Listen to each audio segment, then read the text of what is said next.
या संदर्भात बोलण्यासाठी आपल्यासोबत शिवसेना उद्धव बाळासाहेब ठाकरे पक्षाच्या उपनेत्या सुषमा अंधारे देखील जोडल्या गेलेल्या आहेत। सुषमाजी, आपण बघतोय तर मुंब्रा स्थानकादरम्यान ही दुर्घटना घडली। लोकल मधून पडून या प्रवाशांचा मृत्यू झालेला आहे।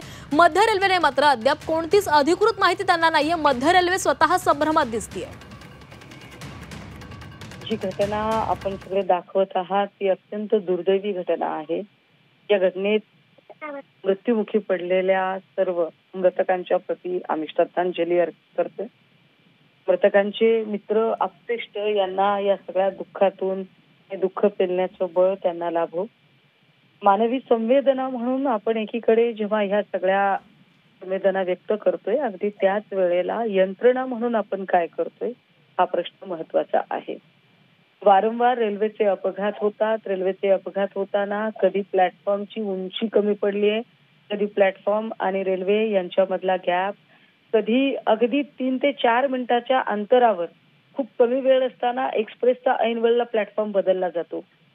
डिस्प्लेचे बोर्ड काम करत नाहीत किंवा अजून अनेक अशा गोष्टी आहेत।